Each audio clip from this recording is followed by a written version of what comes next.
Hello and welcome to The Wire. Today we will discuss the controversy which has arisen following the decision of Lok Sabha and Rajya Sabha to do away with question hour in the upcoming monsoon session of Parliament that will begin on September 14 and run up to October 1. It has been said by both the houses of Parliament that they will not be conducting the question hour this time since they want to maintain social distancing in view of the COVID-19 situation. In the House, they say a lot of space is required will be occupied by officials in the galleries in case the question hour is conducted. The opposition has decried the move.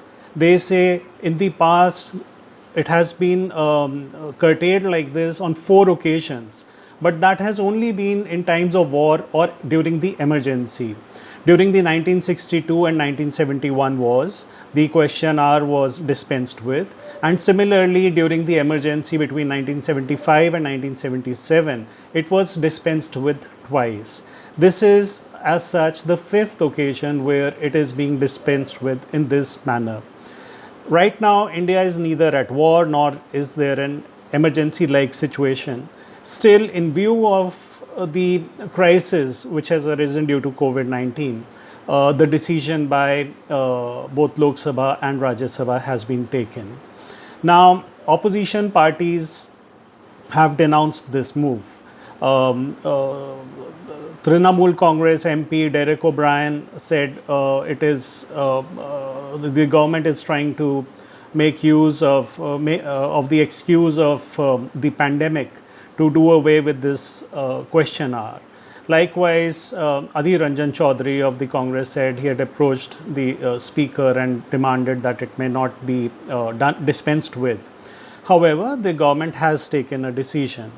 Now, we would like to see what is the importance of question hour. In fact, if we look at the websites of both the Lok Sabha and Rajya Sabha, they speak about the importance of question hour in the procedures of the House and how it is a device which is used by members to elicit a response from the ministers.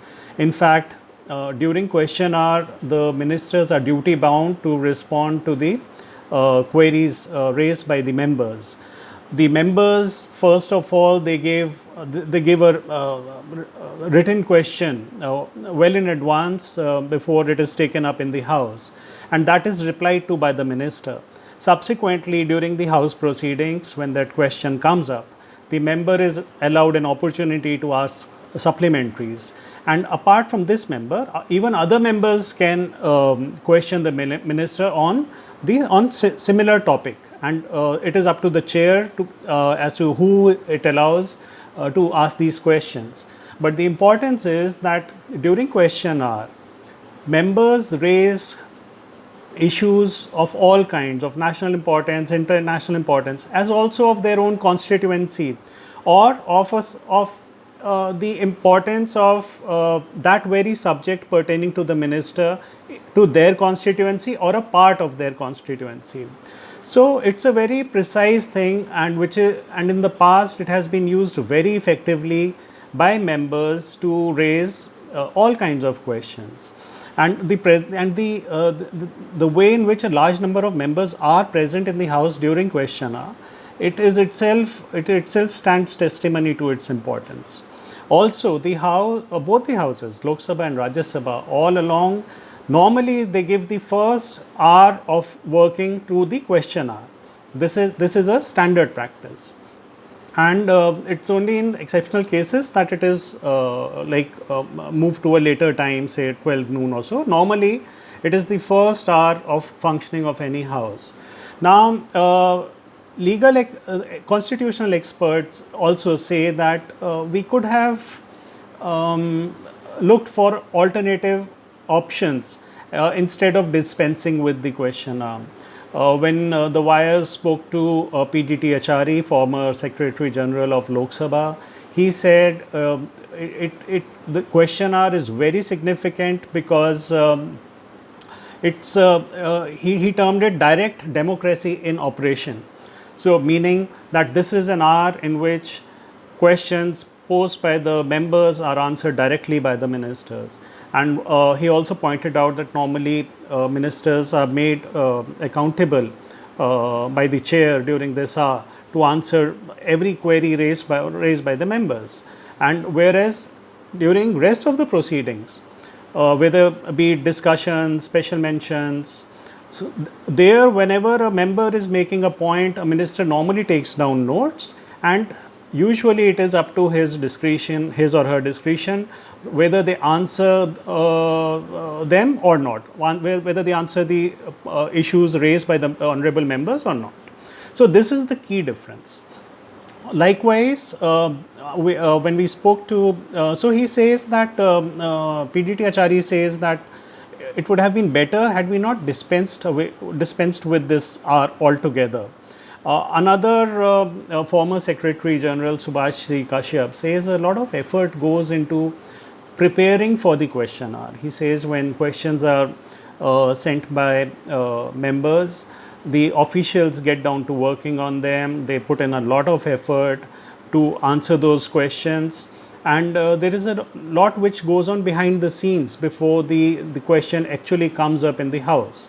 And however, he said it's a pity that in the past often question hour has fallen victim to politics. It is an hour, it is the first hour of the day, and very often political parties, especially from the opposition, they make use of this hour to protest against various policies of the incumbent government.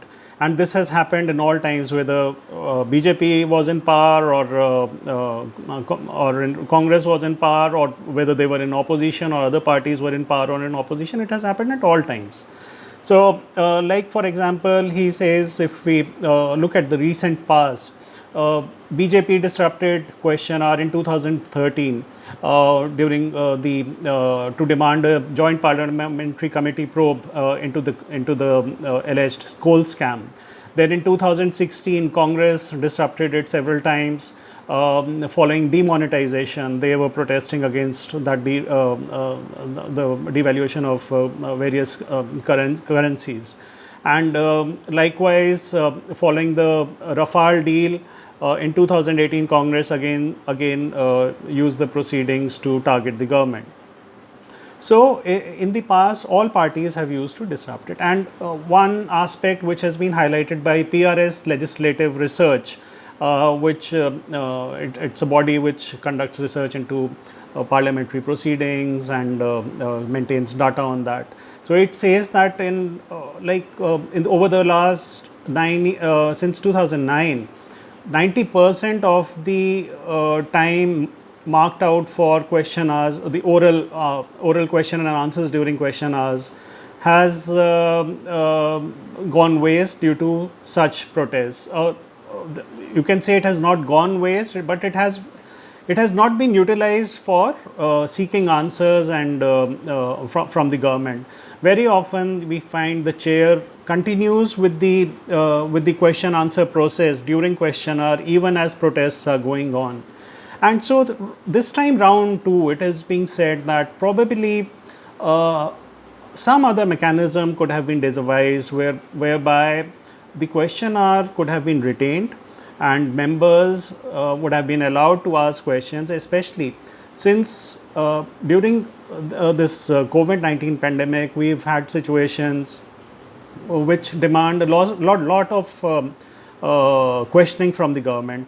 Like people want to know what exactly happened, how decisions were taken, how we've gone about combating the virus, why was it that the migrant labor situation became so severe in the initial phase of COVID-19. So all these questions are there which probably members would have wanted to ask, but now they won't be able to do it during the question hour, which won't be there.